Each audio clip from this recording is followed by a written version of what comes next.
At the age of 85, the baggage of a lifetime holds not only wrinkles and memories, but also scars etched deep in the heart.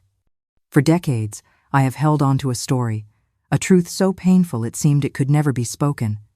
People often think the greatest pain of my life came from my abusive husband, the monster who slept beside me every night. But they were wrong. The most bitter betrayal, the most mortal wound, came from the very daughter I had tried so desperately to protect. This is a story of love, sacrifice, and the pain of being stabbed in the back by the one you trust the most.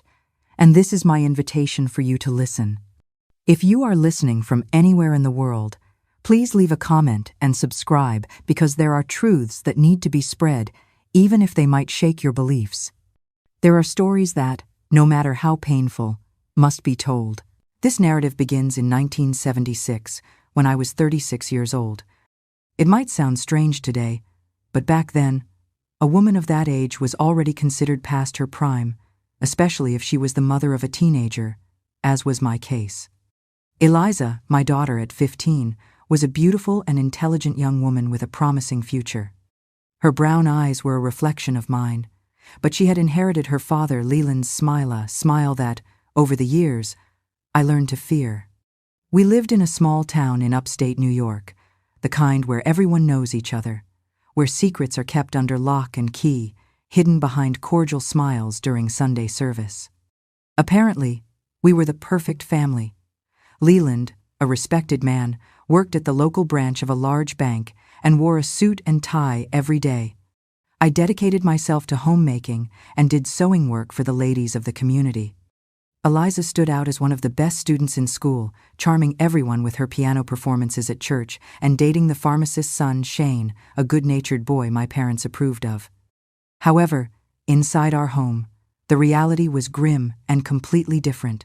Leland started drinking in the first year of our marriage. At first, it was only on weekends, but it soon became an almost daily habit. He would come home smelling of whiskey, his eyes red and his tie askew. In the early years, he would just scream, break things, and humiliate me with cruel words. "You're useless, Adeline." He would bellow, "Look at this house, this food, you can't even do that right." I endured it all in silence.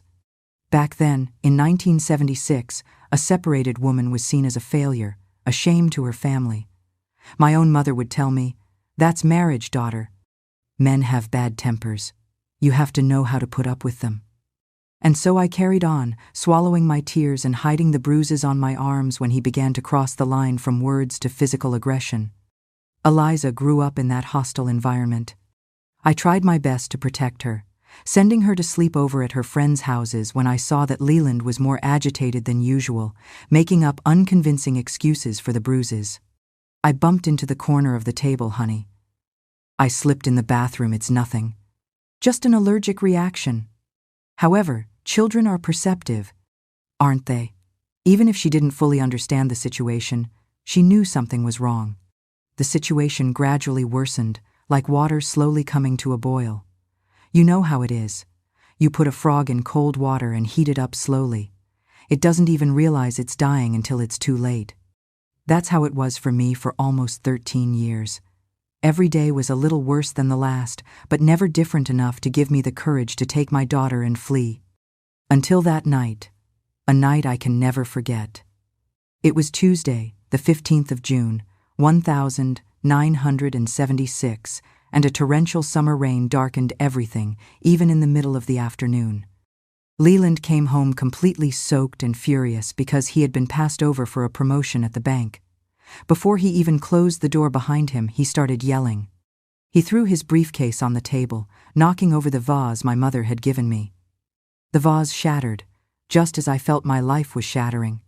That night, Eliza, who was in the living room concentrating on her math homework, looked up, frightened, as she heard her father come in screaming. "Go to your room," I whispered to her. But Leland noticed, and that only enraged him more. "Stay right there, girl," he bellowed. "It's time you learned what life is really like, not this fantasy your mother lives in." That was the first time he acted like that in front of our daughter. The slaps, the shoves, The insults he directed at me were things a 15-year-old girl should never hear said to her own mother. When I tried to defend myself, he pushed me against the wall so hard it knocked the wind out of me. Eliza started to cry, begging him to stop. It was then that Leland turned to her, his eyes red and bloodshot, and said something that chilled me to the bone. "Stop crying, you spoiled brat. Someday I'll teach you how to be a real woman, since your mother can't even do that." In that instant, something inside me broke and, at the same time, strengthened. It was as if all the invisible chains that bound me had suddenly snapped. It was no longer about me, about what I could endure. It was about my daughter, about what I would never allow to happen to her. I waited for Leland to fall asleep, drunk as always. I grabbed Eliza, who was still trembling after that terrible scene, and said in a low voice, "Pack a small bag, only the essentials. We're leaving tonight." Her eyes widened in surprise. "Where are we going, Mom?" she asked, her voice trembling. "To New York City. Your Aunt Audrey will take us in until we can find a place to stay." You should have seen the look on her face. It was as if she had been slapped. "I can't leave. What about school, my friends, and Shane?" Shane was her boyfriend, the pharmacist's son, her first love. You know how these things are. Eliza. I took her hands, trembling as much as she was. "We leave now, or I don't know what might happen next time." She cried silently as she packed her bag. She took a photo with her friends, her diary, some clothes. She left behind her childhood teddy bear. "I'm too old for that now," she said, but I saw how her eyes lingered on it for a moment. That night marked the end of her childhood in many ways. We left the house at 3 a.m, taking with us the little money I had saved over the years, my insurance for an emergency I prayed I would never have to use. We caught the first Greyhound bus to New York City at 5 a.m. I remember Eliza sitting next to me, looking out the window as our town disappeared behind us, shrouded in the morning fog. She didn't say a word during the entire 6-hour trip, but silent tears never stopped falling. When the bus finally pulled into the Port Authority bus terminal, she finally turned to me with an expression I can never erase from my memoria mixture of suffering, fury, and a piercing accusation that cut through my soul like a razor. "You've ruined my life," she articulated, pronouncing each word slowly and bitterly. "Everything I knew, my friends, my boyfriend, my school, it's all gone because of you." Those words stabbed me like a red-hot iron. At that moment, I tried to explain that the decision was for her own good, that it was to protect us. But how do you explain a situation of such magnitude to a 15-year-old teenager whose universe had just been completely turned upside down? In her eyes, I was not the hero saving her from danger, but the antagonist who had taken away everything she held dear. And so our new journey began in New York City, carrying not only the meager luggage we had been able to bring, but also the weight of that resentment which, without me realizing it, would spread silently like a malignant tumor in the years to come, until it burst in the most devastating way possible. The first few months in New York were like living on an unknown planet. We left behind a small town where the loudest noise was the evening train whistle and found ourselves immersed in a metropolis that never slept, with the incessant blare of horns, sirens, and the constant roar of subway cars. Everything was disproportionately large, excessively fast, terribly frightening. My sister Audrey welcomed us with open arms, but her apartment was tiny, a studio that served as the living room and kitchen, located on the 3rd floor of an old building in the Lower East Side. We improvised a bed on the living room floor for Eliza and me. "It's temporary," I repeated every night before sleeping, more to convince myself than to reassure her. She would simply turn over, pretending not to hear. We would wake up at 5 a.m, still dark out. I would prepare a quick coffee while Eliza got ready for her new school, a public institution very different from the cozy school she attended back home. "The girls here are different, Mom," she confided after the first week. "They talk about things I never even imagined existed." The sparkle in her eyes that I knew so well seemed to have faded. While she went to school, I would take 2 subways to get to the garment factory where Audrey had found me a job. I will never forget the deafening noise of the industrial machines, the smell of new fabric mixed with sweat, the cotton dust that filled my throat. I would sit at 7 a.m. on a stiff chair next to 20 other women, each hunched over her sewing machine. We worked until 6 in the evening, with only a 30-minute break for lunch.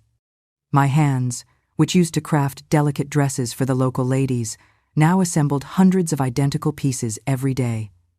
My fingers often bled when the needle went astray. We had no time to mourn the pain. The supervisor kept his eyes fixed on the clock, counting the number of pieces each of us produced per hour. "Faster, Adeline," he would shout as he passed behind me. "There's a line of women eager to take your place." The salary was meager, but combined with the help Audrey gave us, we could get by. Little by little, I gathered enough resources to rent a room in the back of a family house in Astoria, Queens. It was small, with a tiny bathroom, but it was ours. The first place we could call home since we fled in the middle of the night. Eliza remained distant. She complied with my requests, going to school and helping with household chores. She dedicated herself to her studies when I insisted, but an invisible barrier persisted between us. At certain times, like around her birthday or on Christmas, I would find her crying silently, looking at the only photograph she had brought of her friends. "They're just memories," I would say, trying to comfort her. "We have to move forward." "What future?" she once retorted, with a look full of bitterness that denoted a precocious maturity. The idea of sewing until her fingers wore out like mine caused her a deep pain, more intense than any physical aggression from Leland. Because deep down, there was a truth I couldn't deny. What future was I providing for my daughter? An existence marked by deprivation, hard work, and far from everything she knew and loved. The months turned into years, spanning the period from 1977 to 1979. Time passed relentlessly, and Eliza grew up, leaving the 15-year-old girl behind. At 18, she finished high school and worked part-time at a local pharmacy near our house. She had made some friends and adapted to life in the big city, but that initial resentment never completely disappeared. It just evolved into something more discreet and calculated. It was in mid-1979 when circumstances began to take a new turn. After 3 years of constant work, I was promoted to supervisor at the factory. The salary improved slightly, and the working conditions also became more favorable. I no longer had to sew for 10 hours a day. Now I coordinated the work of the other seamstresses, checked the quality of the pieces, and controlled production. It was in this context that I met Alistair, newly hired as the factory's administrative manager.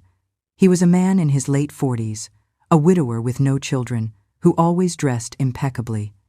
He was polite and had a calm way of speaking that reminded me of the early days with Leland before drinking turned him into that monster.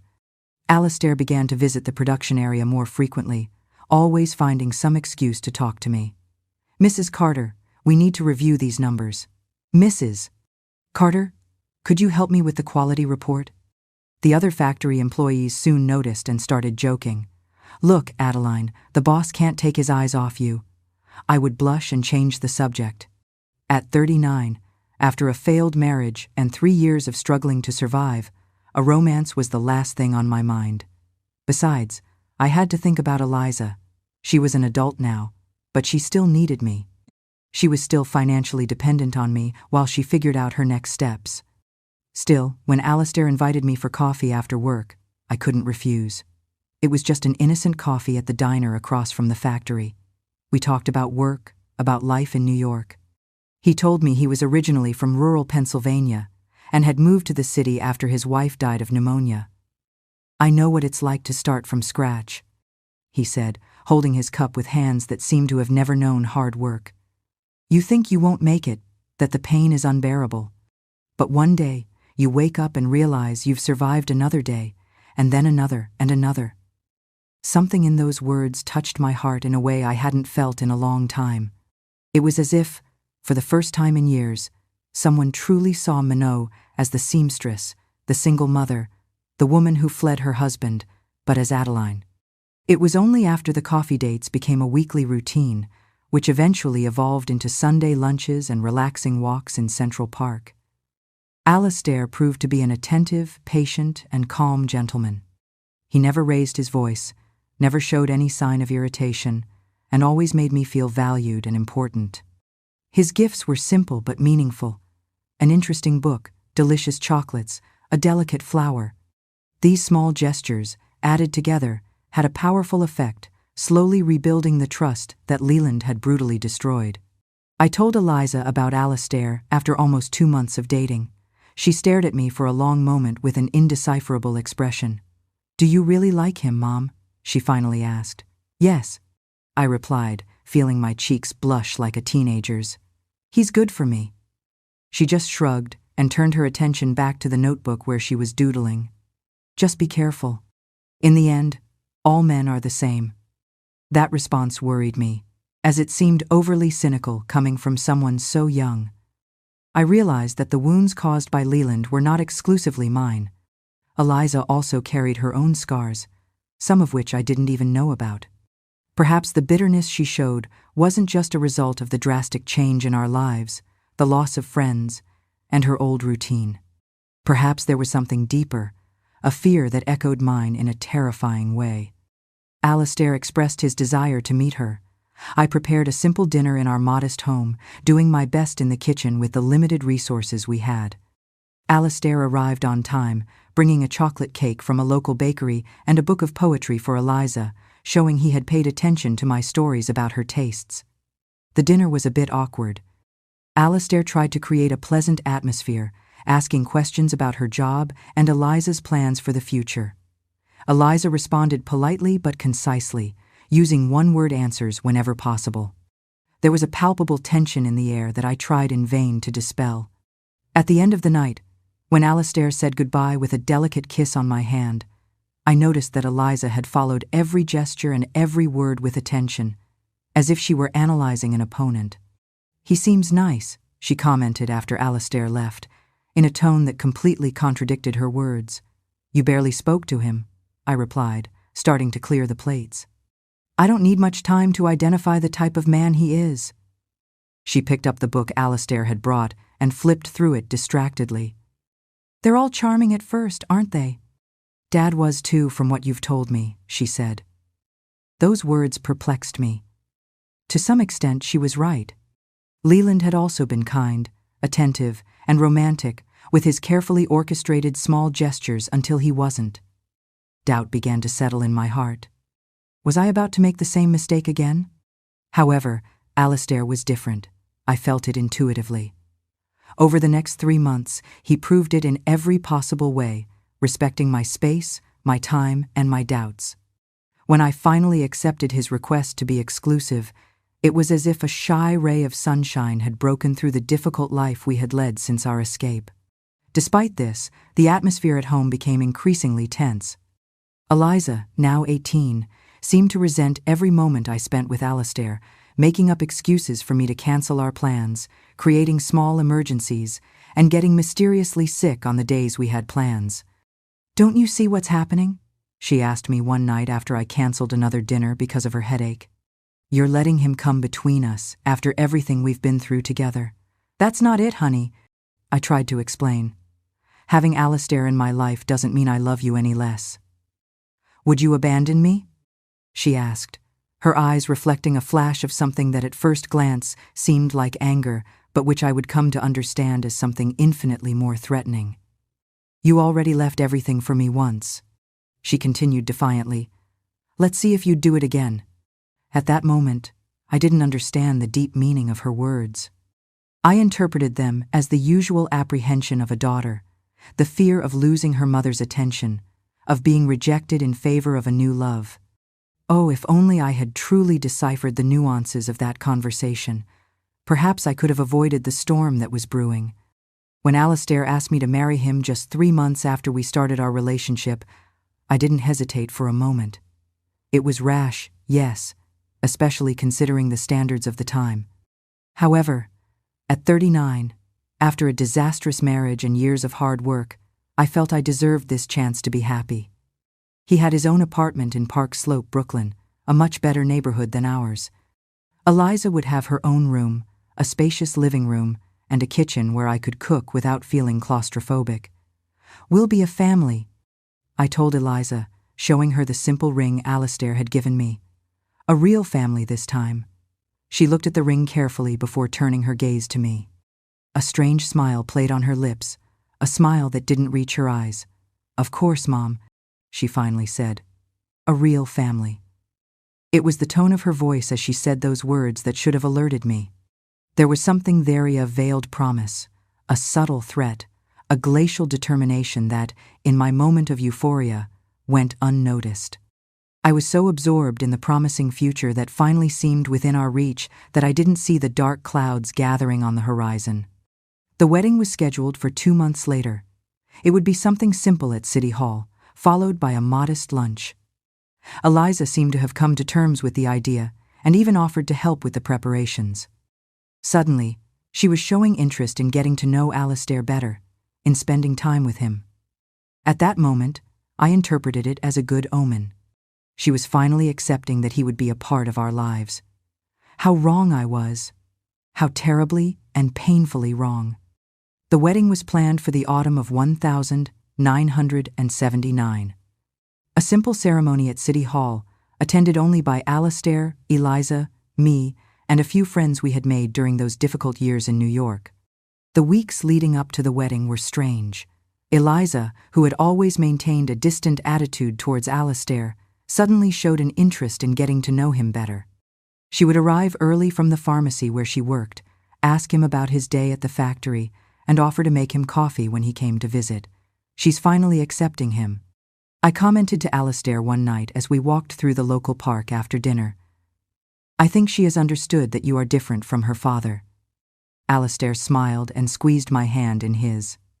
"It's natural, Adeline. She's just worried about you. Any daughter would be, after all you've been through." How I wished to believe those words. How I needed to believe that things were finally falling into place, that we would have the chance to build a normal family without the ghosts of the past haunting us. 2 weeks before the wedding, Eliza asked to speak with me alone. "I want to give you a surprise on your wedding day, Mom," she explained, her eyes shining, reminding me of the girl she once was. "I need your help."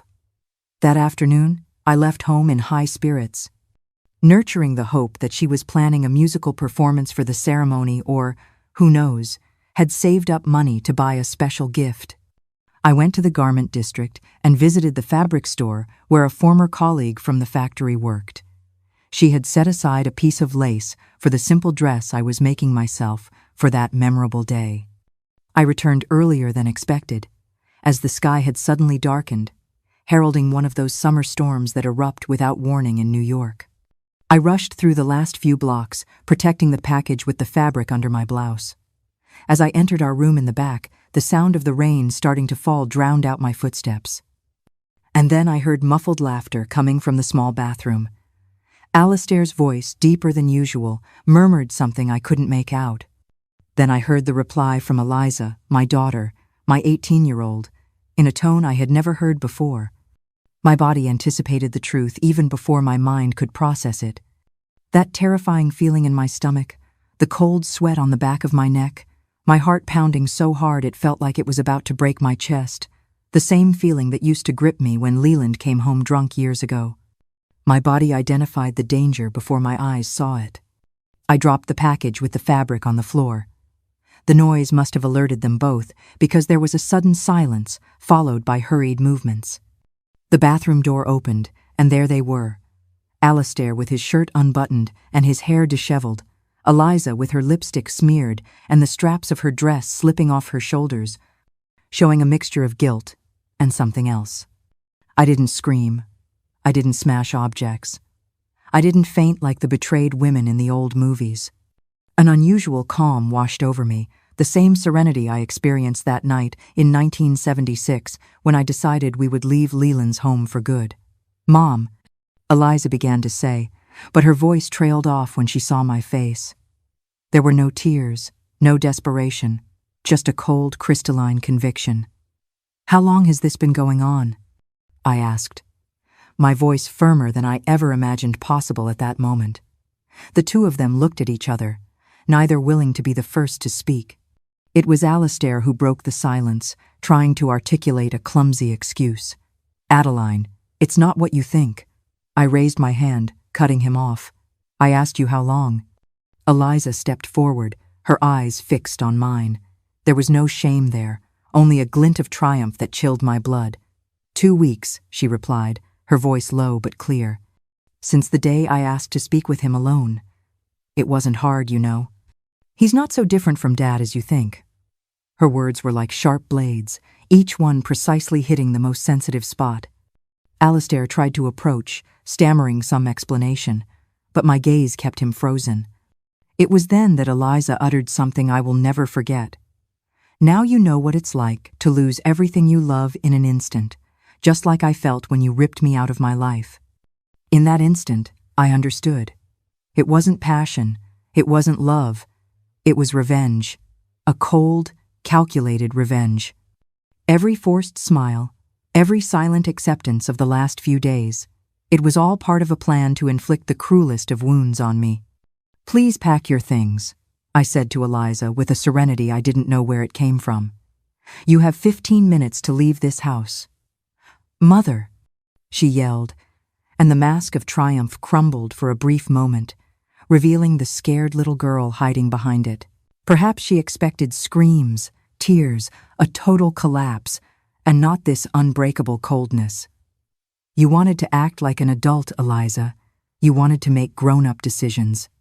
Now you will have to face the consequences like an adult. I turned to Alistair, who seemed to have aged a decade in the last few minutes. As for you, tomorrow I want the engagement called off, and I don't want to see your face ever again.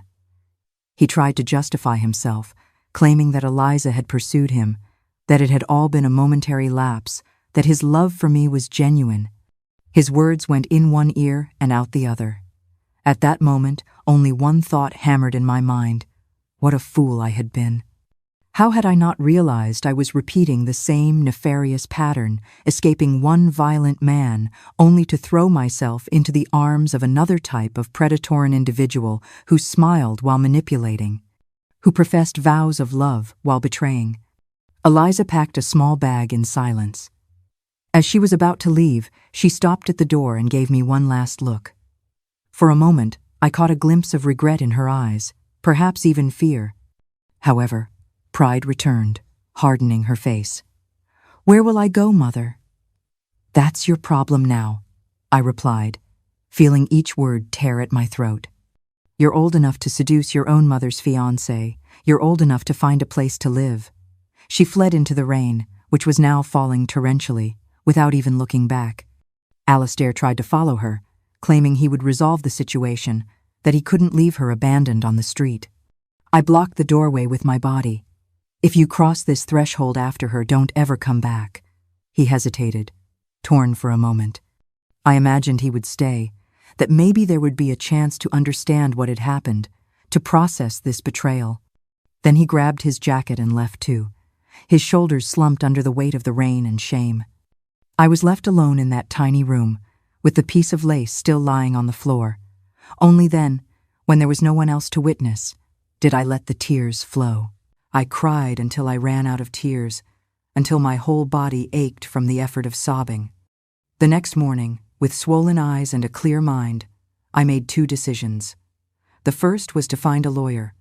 I would file a formal police report against Alistair. Eliza was 18, but he was a man in a position of authority and trust. What he had done was not just a moral betrayal, it was a crime. The second decision was more difficult. I got the address of the mother of one of Eliza's friends from the factory, where I assumed she had probably sought refuge. I wrote a concise letter informing her that I had filed a report against Alistair and that she should prepare to be questioned. There was no anger in that letter, no accusations, just the cold facts of what had happened and what would happen next.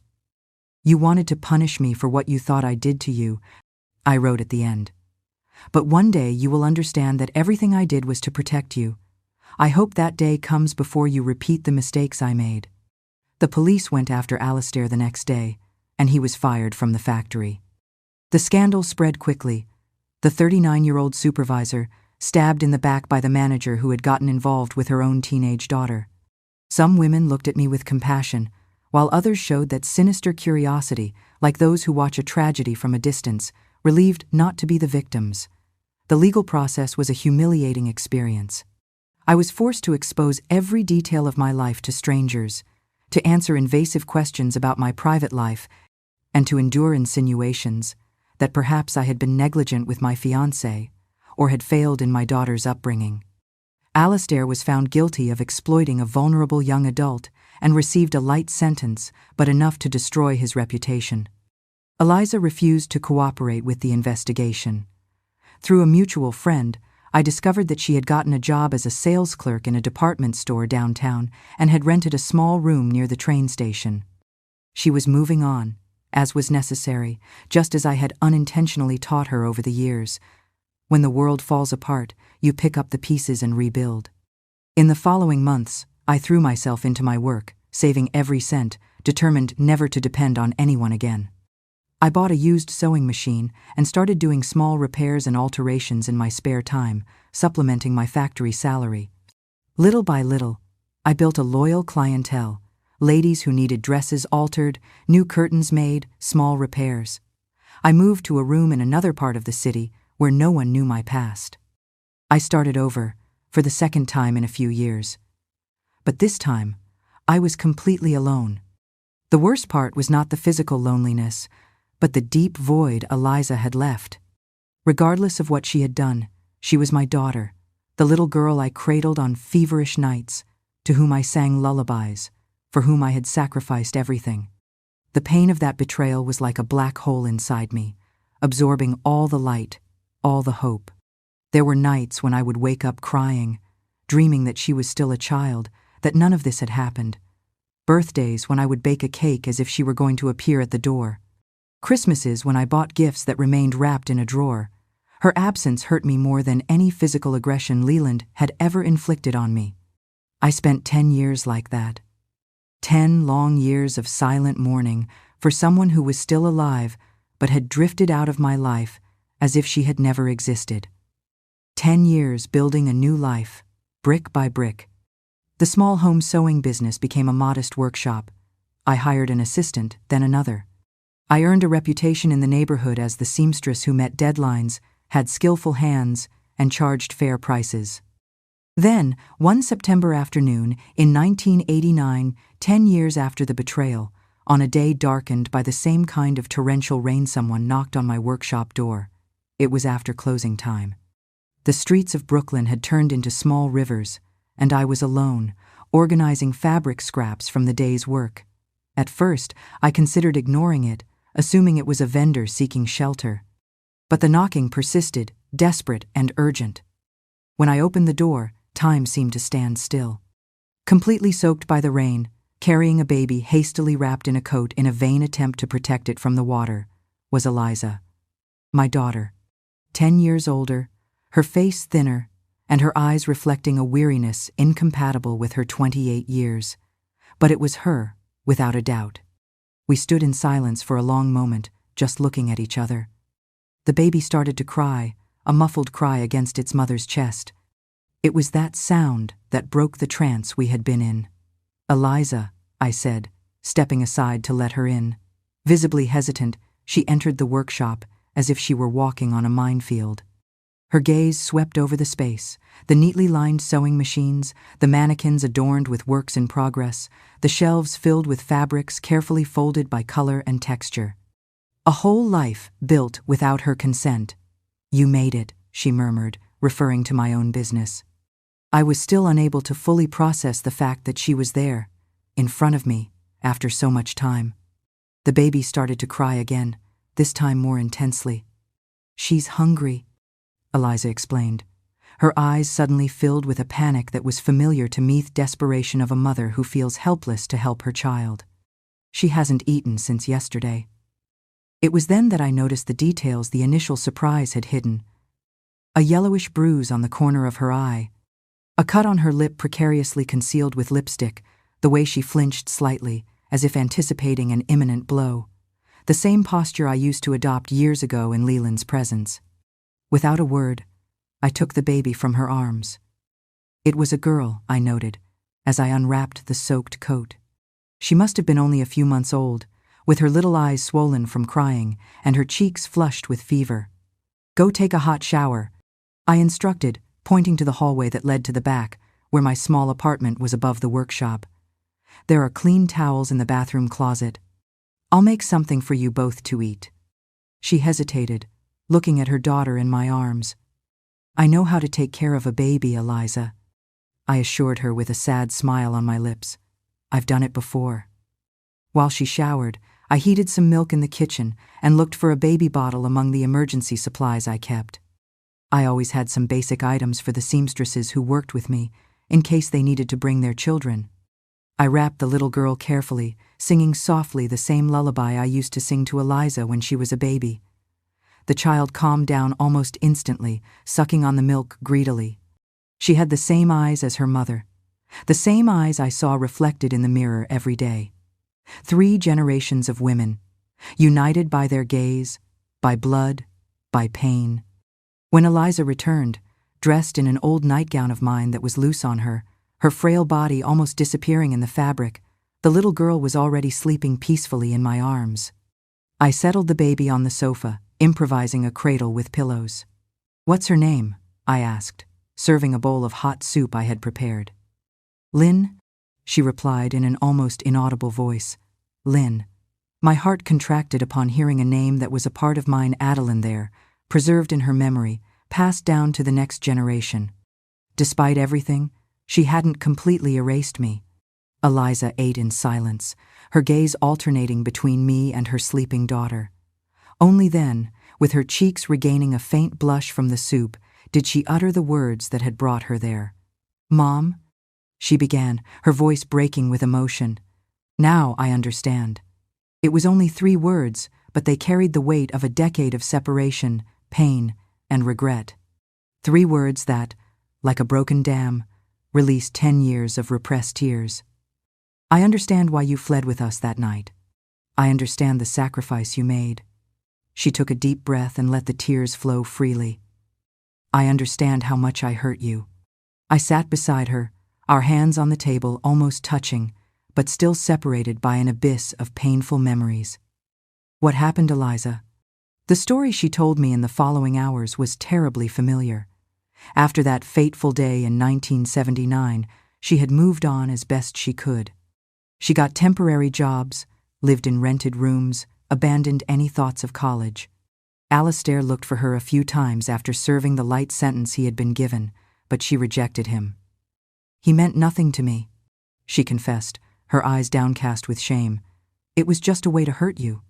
At 22, she met Vaughn, an older man who owned a small trucking company. At first, he was kind, attentive, and full of promises. Eager for stability, she married him quickly. The first few months felt like a dream, their own house, a car, new clothes. But then, the kindness began to fray at the edges, replaced by control, demands, and a possessive jealousy. The change was so gradual she almost didn't notice it. "The first slap came when I told him I wanted to take a night class," she said, touching her face unconsciously, as if the mark were still there. "He apologized, cried, and swore it would never happen again, and she believed him. The pattern repeated, each time worse, each time more frequent. When she became pregnant with Lynn, she thought things would get better, that a baby would bring back the man she had fallen in love with. But the birth of the little girl only made things worse.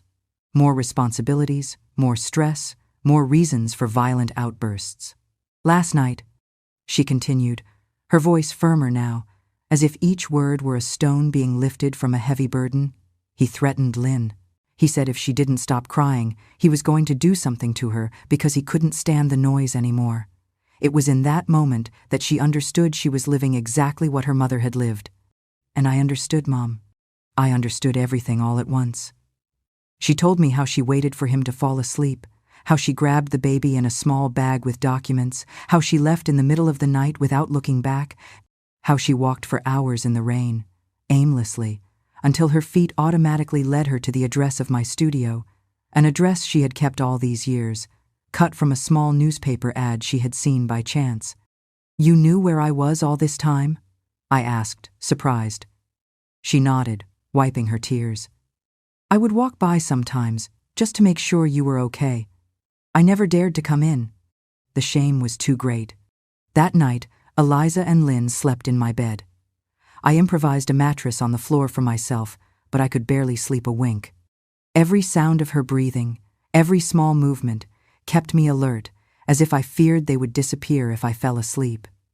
The next morning, we began to rebuild what had been destroyed a decade earlier. It was not a simple task. There were deep wounds on both sides, words that could not be unsaid, and actions that were irrevocable. Eliza lived in fear that Vaughn would pursue her, and I hesitated to open my heart again, for fear of having it shattered once more. However, we had Lynn, a pure and perfect child, a new beginning. For her, we decided to take the risk. During the first few months, Eliza had restless sleep, waking up startled at any noise from the street. I taught her how to file a police report and how to get a restraining order against Vaughn. I used the painful experience I had accumulated over the years to protect my daughter, something I couldn't do for myself. Vaughn showed up at the workshop once, drunk, shouting at the door and demanding to see his wife and daughter. The frightened clients hid in the back of the shop. Keeping my cool, I picked up the phone and called the police in front of him. "My daughter has a restraining order against this man," I declared, looking him straight in the eye. "He is violating the order right now." Something in my gaze, the firmness of a woman who had faced men like him before and survived, made him hesitate. He retreated before the police arrived and never came back. Little by little, a new routine was established. Eliza began to help in the workshop, revealing an innate talent for sewing inherited from me. Her presence attracted a younger clientele, who brought innovative ideas for designs. At night, we took turns caring for Lynn, who grew strong and healthy, filling the house with laughter that had been absent for so long. In 1990, with the business thriving, we managed to rent a larger space on the same street. It was no longer just a repair shop. Now we made custom dresses, suits, and even wedding gowns. We hired 2 more seamstresses and installed new machines. It was Eliza who suggested the name for the sign on the facade: Adeline and Eliza, Designs and Alterations. The first time I saw those words painted, our names together, side by side, I felt such an intense emotion that I could barely speak. "We built this together, Mom," she said, hugging me by the shoulders as we admired the newly painted facade. A second chance for both of us. In 1992, we took another important step. After years of saving, we bought the building where the workshop was located. It wasn't large, but it was ours, truly ours. On the top floor, we renovated the apartment and created a special room for Lynn, who was already 3 years old and talked non-stop, delighting the clients with her made-up stories. "Grandma, tell me again how you and Mom used to make dresses for princesses," she would ask me at night as I tucked her in. And I would tell her, transforming our story of struggle into a fairy tale she could understand. The difficult parts, the violence, the betrayal, the separation were left out. There would be time for the harsher truths when she was older.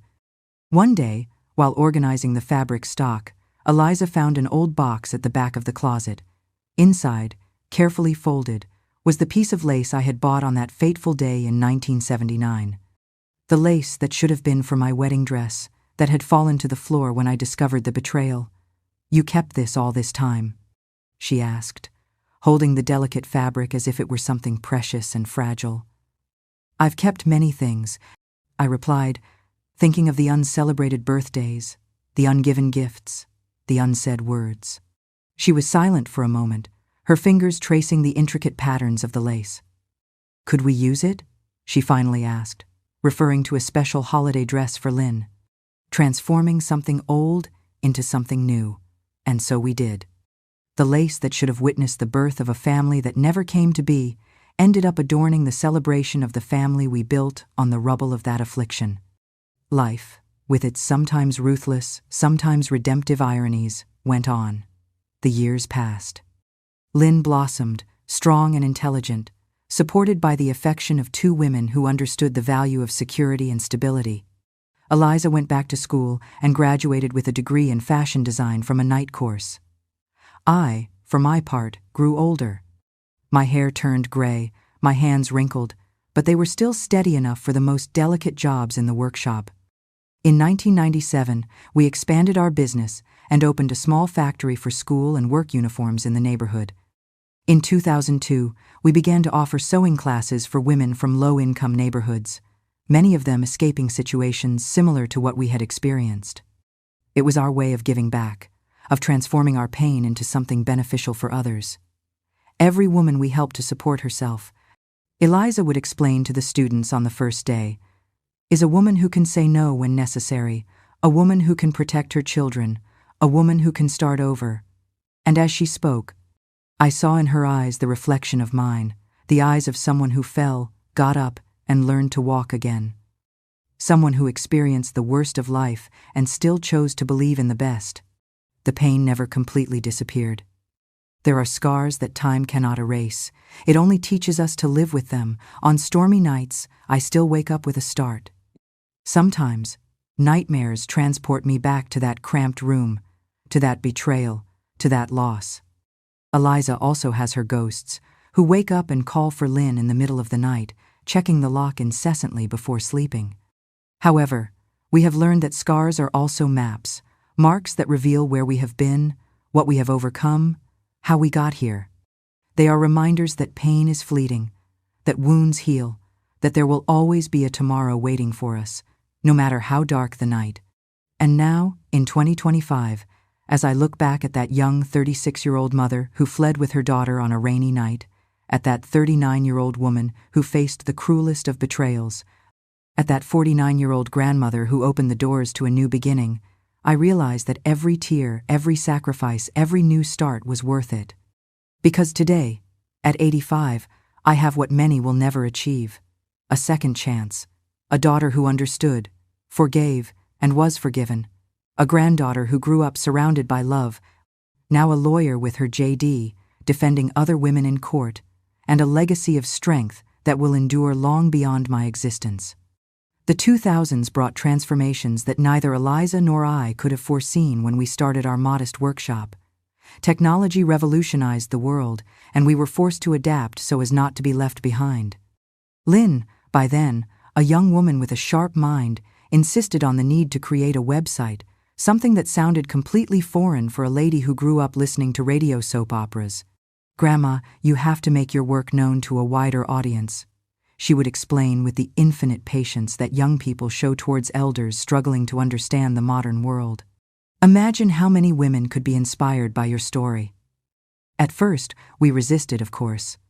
Eliza and I were women of fabric and needle, not of computers and the internet.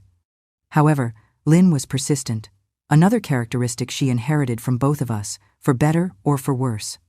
In 2009, she created our first website, where she showed photos of the workshop, the pieces we made, and a brief biography of us, the story behind the seams. At first, it seemed like just a curiosity, a way to please our enthusiastic granddaughter. However, soon emails began to arrive. Women from all over the country wrote to share how our journey inspired them. Young fashion students eager to learn from us. And most surprisingly, women in situations of domestic violence who were looking for the courage to follow the same path I had taken in 1976 when I fled with Eliza in the middle of the night. "Mom," Eliza said to me one night as we read one of these emotional emails together, "I think we need to do more than just make clothes." And so, at 72, when many are already thinking about retirement, I began a new stage in my life. We converted part of our workshop into a welcoming space for women victims of violence. It was not an official shelter. We had neither the structure nor the authorization for it. But it was a place where they could learn a trade, achieve economic independence, and find the necessary support to rebuild their lives. We named the project The Second Stitch. We offered free courses in basic sewing, embroidery, small repair skills that could generate immediate income for women who often left their homes with only the clothes on their backs and their children in their arms. Lynn contributed with legal guidance, explaining rights, helping with restraining orders, and referring them to public defenders when necessary.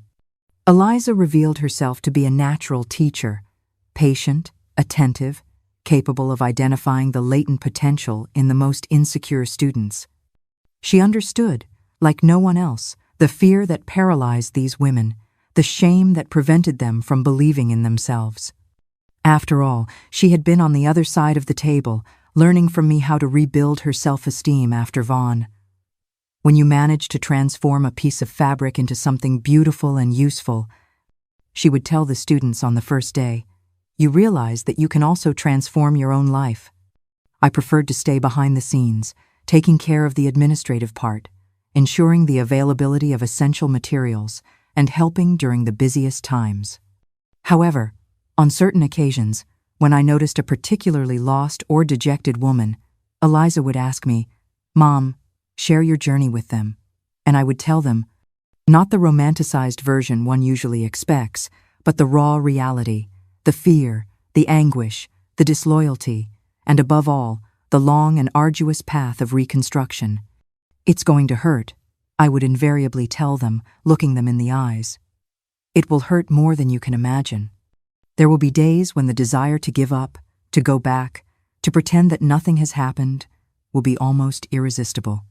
However, if you persist, if you keep moving forward, step by step, even when your legs cry out for rest, one day, looking back, you will barely recognize the woman you were."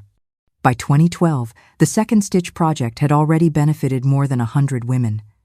Some stayed with us only long enough to acquire basic skills and move on. Others, however, became permanent members of our team, boosting the business, bringing innovative ideas and diverse talents. It was one of these women, Isabel, a young mother of 3 who had escaped an abusive husband, who suggested that we document our stories. "Miss Adeline," she proposed with that gentle accent she never lost, "you should write a book, or at least record your story so it doesn't get lost." At first, the idea seemed ridiculous. Who would be interested in the memoirs of a simple seamstress? What relevance would my modest personal battles have in the grand scheme of life?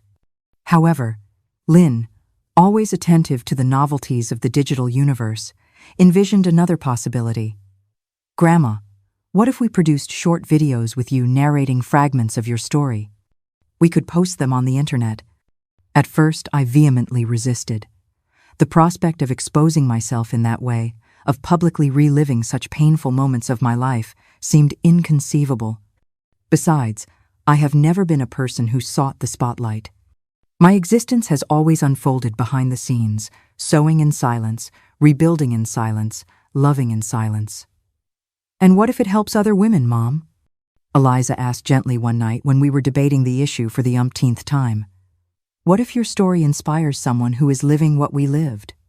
That question echoed in my mind for days. What if? What if my words could reach someone who was in the exact same situation I was in 1976 or 1979? Someone at the bottom of the abyss, without hope, not knowing that it is possible to start over, that it is possible to build something beautiful from the ruins. In 2014, we recorded the first video in the back room of the workshop. Lynn set up the camera, Eliza fixed my hair, and offered me a glass of water. My hands were trembling so much I almost spilled it. In front of the lens, suddenly all the words I had planned escaped from my mind. "Just speak from the heart, Grandma," Lynn advised, with that smile that always reminded me of the little girl she once was. "Imagine you are talking to one of our students, a woman who needs to hear exactly what you have to say." I closed my eyes, took a deep breath, and began to speak. I told of the night I fled with Eliza in the torrential rain, the years of struggle in New York, the betrayal, the separation, the 10 years of loneliness, and finally, the reunion. By the time I finished, I realized that Eliza was crying silently, huddled in a corner of the room. Lynn had moist eyes behind the camera, and I myself experienced an inexplicable feeling of lightness, as if I had been freed from an oppressive burden I had been carrying for a long time. That inaugural video, published by Lynn on a platform called YouTube, only reached a few dozen views, mainly from friends, acquaintances from the workshop, and participants of the Second Stitch project. However, among the comments, one in particular moved me deeply. "I saw this at the shelter where I am hiding with my children. Thank you for showing me that there is an after. An after." 2 simple words that summarized everything I wanted to convey, that after the storm, after the pain, after the betrayal, an after emerges. an after different from what we anticipate, possibly harder, perhaps more solitary, but inexorably existing. That is why Lynn, my granddaughter, convinced me to share these memories here in this format that is still so strange to me. "Grandma," she said, "your story is a testament that an after exists. It needs to be heard. So, I speak to you now, not as an expert, but as a woman who has lived long enough to see her deepest wounds transform into her greatest strengths." We continued to produce videos sporadically in the following years. They never reached viral status, as Lynn explained some things do on the internet. They were simply simple stories of an old woman narrating her journey, her battles, her revelations. However, little by little, a small community formed around these videos, women of different ages and backgrounds, united by the shared experience of pain and hope. In 2017, I received a surprising invitation. An organization dedicated to helping women victims of violence expressed their desire for me to give a talk at their annual event. I, who had never spoken in public except in our small circle at the workshop, before an audience composed of experts, social workers, and lawyers, immediately exclaimed, "I can't do that. I'm not an expert in anything. I'm just a seamstress who has lived what she has lived," Eliza insisted. "That's why they want you, Mom. They have plenty of experts. What they lack is someone who has been through the fire and come out on the other side to tell the story." At 77, trembling with nerves, I took the stage of that packed auditorium. My notes were so crumpled from being squeezed that I could barely decipher them. I glanced at the audience and saw Eliza and Lynn in the front row, smiling and encouraging me. Beside them, faces of women who had participated in the Second Stitch project, some of whom were now owners of their own businesses, owners of their own stories of reconstruction. "I am not an expert," I began, my voice wavering in the microphone. "I don't have framed diplomas on the wall or published books. I only have my story. And if it serves to light the way for a single person in this room, it will have been worth coming here." I spoke for almost an hour, without realizing how much time was passing. I spoke of the fear that paralyzes, the shame that silences, the guilt that corrodes. But also of the strength we discover when we are deprived of options, of the dignity of building something from scratch, of the beauty of forgiveness, both the one we grant and the one we receive. When I finished, the silence in the auditorium was so profound that for a moment I thought I had made a terrible mistake. And then, slowly, one person stood up, followed by another and another, until the entire audience was on its feet, applauding, not just what I had said, but what I had lived, the path I had walked.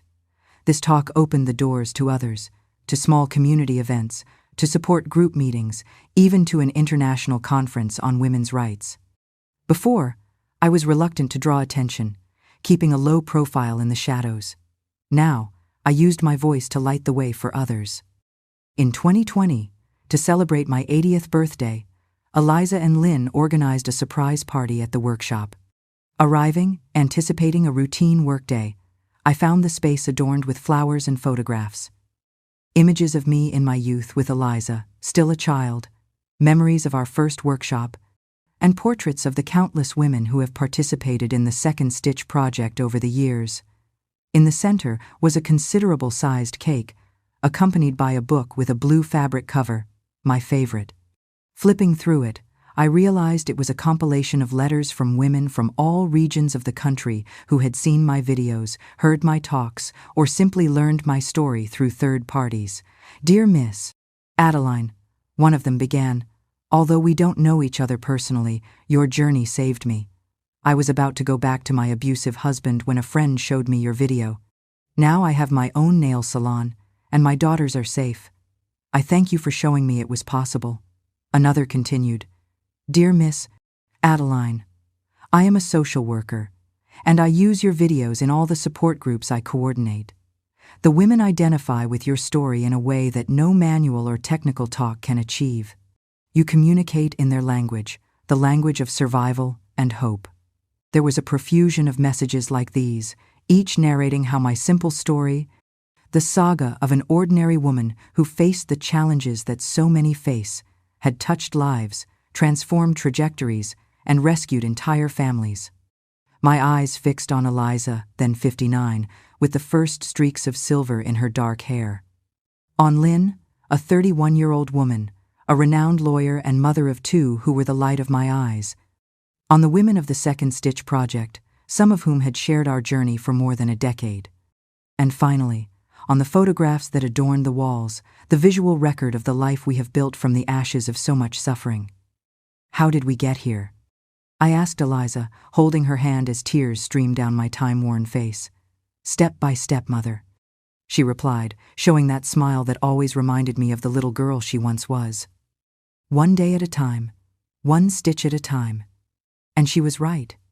There was no single moment of great transformation, no sudden miracle, just the stubborn persistence to keep going when everything seemed lost, to believe that after the darkest night, the sun always rises again. Today, at 85, I no longer dedicate myself to sewing as before.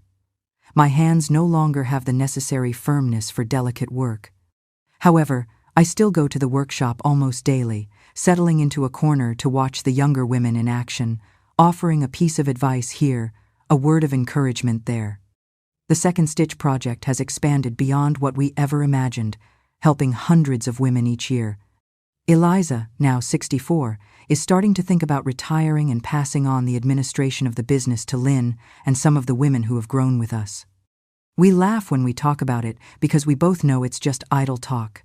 She loves what she does too much to really leave it. As I look back on the long road I have traveled, I see the turning points clearly. That rainy night in 1976 when I fled with Eliza, the bitter afternoon in 1979 when I discovered the betrayal. The day in 1989 when Eliza reappeared at my door, carrying Lynn in her arms. These were moments when the world I knew shattered. However, I can also discern the moments of reconstruction. The first salary I received at the garment factory, the first garment I created in my own workshop, the day Eliza and I finally hung the sign with our names, side by side, the first woman we were able to help through the Second Stitch Project, the first video we recorded, the first letter we received from someone whose life we touched. Life is not a straight line. It is a wondrous fabric, woven with both tears and resilient patches, with seams that sometimes only the heart can see. Perhaps right now, as you hear my voice, you feel that the fabric of your life has been torn apart, beyond repair. Listen to the words of one who has walked through the storm. You can be wounded, but you cannot be destroyed. In your own hands lies the strength to pick up the needle again and begin anew.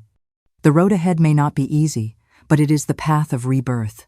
Every step, every breath, every courageous stitch. Thank you for walking with me to the end of this journey. My story has ended, but the journeys of so many others have not. You and I can be a light for them. Spread this message by sharing this video. Ignite a flame of hope with a like. Tell me your story in the comments below, and subscribe so that together we can build a community where no one is left behind. Your very presence is a testament that life always triumphs.